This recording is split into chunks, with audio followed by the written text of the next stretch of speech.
I'm handing the mic over to a couple close personal friends. We got Dan and SOP from the Morse Code Podcast. Shout out to them. They have got their 10 minutes here. SOP is going to tell a story. I haven't even listened to it yet myself. So I'll have to comb through it and pick out all the foul language. You know how he get. But the next voices you will be hearing will be Dan and SOP from the Morse Code Podcast. And we'll check back in after that. All right, I'm Dan Morse, here with the Cambodian Prince, Sophie Priet. We are the Morse Code Podcast. Big shout out and thank you to Tyler for letting us hop on this latest edition of the Fun Report. I'm going to keep it simple. The goal today, Sophie is going to share a story, a very true story, swear to God, very true story from his adult life.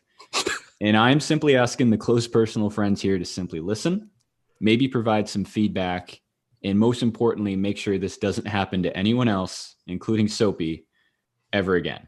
And also, one more thing. So maybe more importantly, I want to make sure I'm not crazy for thinking that this is an incredibly insane and dangerous way to live life, because we've reminisced on this story before. Mm-hmm. So with that being said, again, this is a very true story. I will pass it over to Soapy Priep to explain. Looking forward to hearing everyone's feedback. Sophie, go ahead. All right. So really quick, I do want to say that the one time that I told this story on our podcast, I had to protect myself because you'll see why I had to protect myself. I had to say that it was a associate of mine who's my mechanic. The story, ironically enough, if you guys were listening to the fireside chat last night, I asked Tyler about somehow the CPF started talking about like barbershops for an hour. So this is perfect. Basically, it was, I want to say 2013 or something like that. So you were a grown adult. Yeah. At that time, I was like mid-20s. Well into my mid-20s. And I I had been living in the town that I'm living in now, but I had just moved here. Or, I was relatively new to the place. And everyone knows it's tough to find a good barber. I think everyone from that conversation knows that. So I had loyalty once I found a guy that I thought was doing like a decent enough job. However, and you actually know who this barber is. So it was not worth the trouble. So getting right into it, I went first to it was an all Dominican barbershop except for him. And he was just like a scary, intimidating looking guy. He was huge. He was on roids. I knew that for a fact. He was built like a linebacker, tatted up, which is fine. But like, if you picture someone like this, like you're going to be scared, especially if you know what I look like. He had been to jail, which is a very important piece of this story. And I think if you remember too, from that barbershop, like people talk about how barbers get into like stupid barbershop arguments, but those guys would get into arguments where it sounded like they were going to fight each other. In front of us. So anyways, I kept going to this guy. I thought he did a good enough job and I didn't want to like keep going to anyone else. And eventually I followed him to the next barbershop that he went to. And he and I became friendly enough that a couple times we ate, like we got lunch before my appointment, or if I saw him out, I'd say hi. Or even we might even plan to be like, hey, like I'll probably be downtown like 10 on Friday if you're there, like hit me up, something like that. So anyways, as the relationship grew, he looked to like take advantage of me more and more. So you like back then was the beginning of when you could use the apps to set up an appointment, at least for me. And no matter what I did, I would set up an appointment. He would be, let's say I set it for 2:00. He would show up at 2:30. So I've been waiting there for half an hour and he'd be like, oh, my bad, bro. And then I'd see him holding a plastic bag of food, clearly takeout. And he'd just be like, oh, like, just give me another 15 minutes and I'll be good to eat this. Let me go wash up. Yeah. Yeah. Let me get ready by fucking eating my lunch. Yep. He never had a license because in the whole time that I knew him, like he had just gotten out of jail. So he had his license taken away. And I think it was for something violence related. I'm not saying his driver's license or his barber license. He had his barber license. So he could operate clippers, but not license to cut. Steering wheel. Yeah. Got you. Okay. So yeah, he never had a license. So he was always asking for a ride. He'd show up late to the appointments. He would ask for rides to like the gym, sometime to his house. Sometimes he'd be like, hey, I'll give you a cut for free on Friday if you bring me to my court case Saturday morning. No joke. And I brought him to multiple like court appearances. And I wouldn't just have to bring him there. I'd have to bring him there and fucking wait and then bring him back. And again, this is on. I didn't have to. Correct. Correct. I use the words have to lightly. I didn't have to, but I felt, number one, peer pressure. Number two, he was intimidating.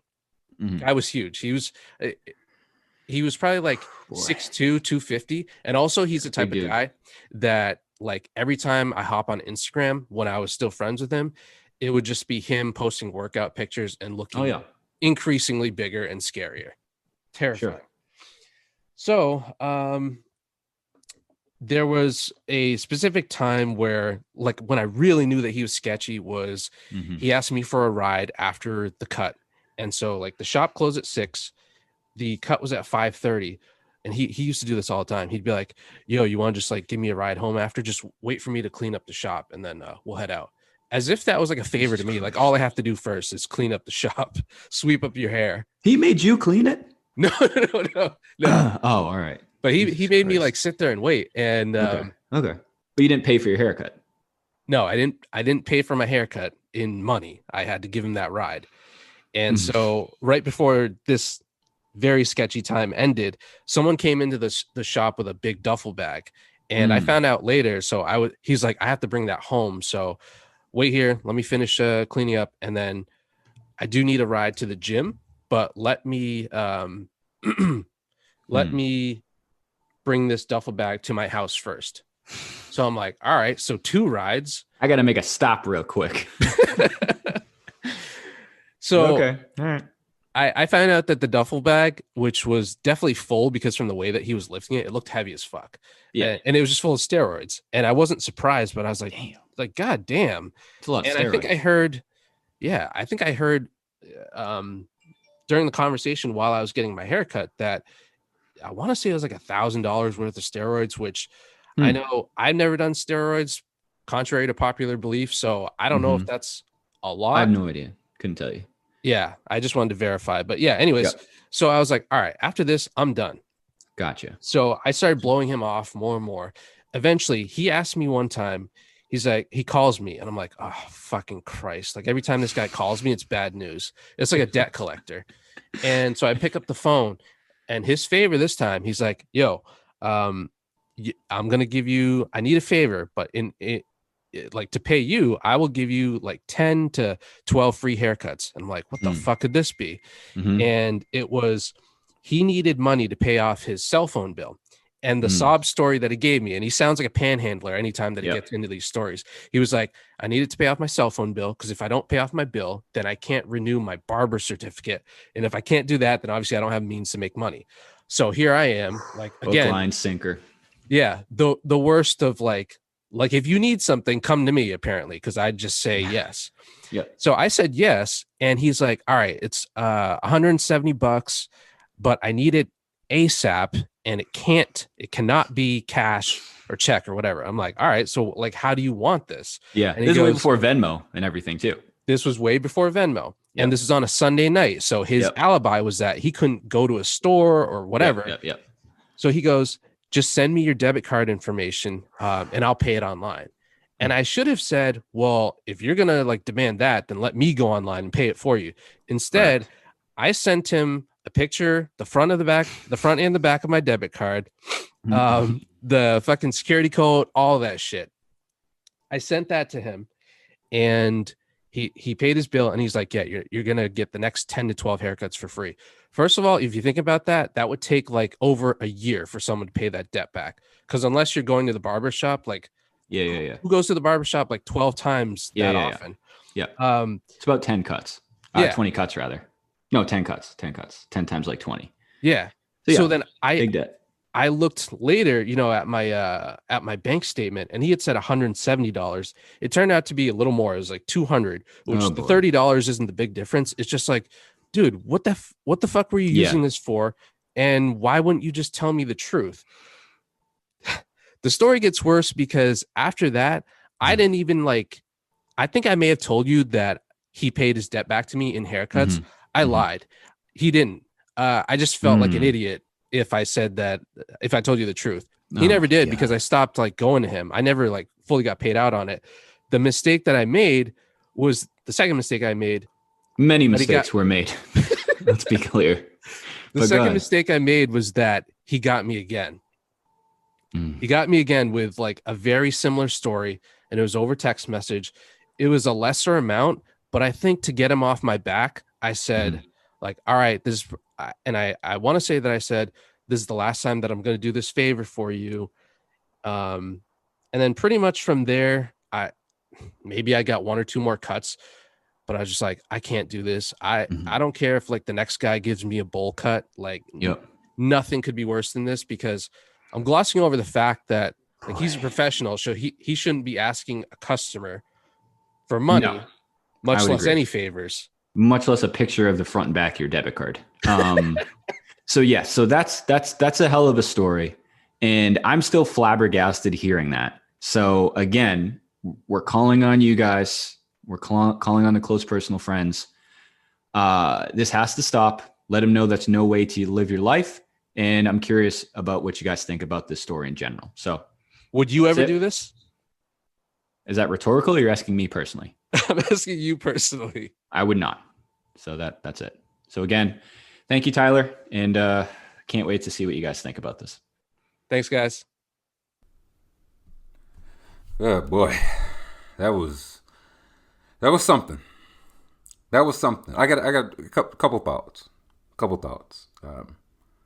One, barbershops where you think the barber's gonna argue at any given moment. Those are the best barbershops, right? I feel like Sophie said that like it was a bad thing. It's like they was about to argue. It's like if I go into a barbershop, again, we was talking about it in the fireside chat. We was like, what do they even talk about at white barbershops? And they was like, there's not really much arguing. They just kind of talk about like things they agree on and like their family because they know each other. And I was like, that sounds horrible. So them the best barbershops. Two, I ain't never got no lunch with my barber. I don't like to cross those streams. That's just me. And for that reason, like you know how people they see who they can like, okay, if I can get them to get some lunch with me, I can get them to buy me lunch. If I can get them to buy me lunch, I can get them to give me a ride home. If I can get them to give me a ride home, I can get them to pay my rent. It never stops. It never stops. Also, another thing from the fireside chat, I believe it was Diggy that said we need to have like a barber swap, like barbershop swap, the way they do like wife swap. And at first I thought he was talking about like the patron, the person goes to a different barbershop. But now even better, the barber swap. Like you take a black barber, put him in a white shop put him in a Dominican shop, Dominican put him in, like you just swap everybody around, musical chairs. And just follow them around. See how things go. I'd watch that. Would y'all watch that? I would watch that. But another thought I had listening to that story, you got to do something real bad to have your barber license taken away. Like I feel like they usually only give those to felons, like respectfully. So if you do something as a felon and then get your barber's license and then get that taken away, you did something real bad, man. That was like strike 17. And so P was like, this will probably be fine. It's probably all good.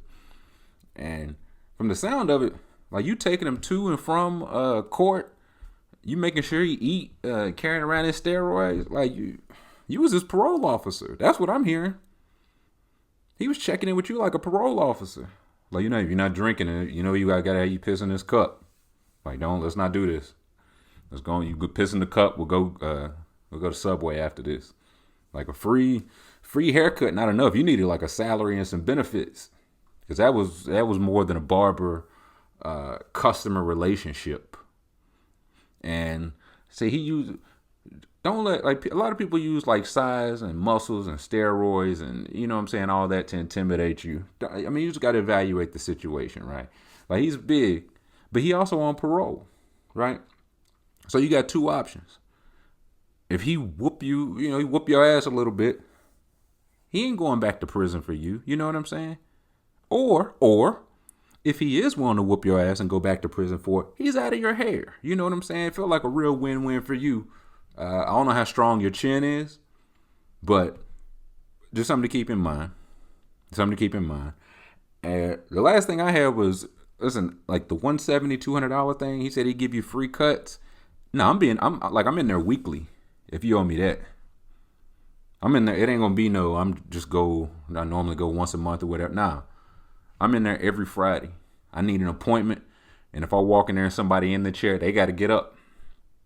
You know what I'm saying? Put the hot towel on my beard.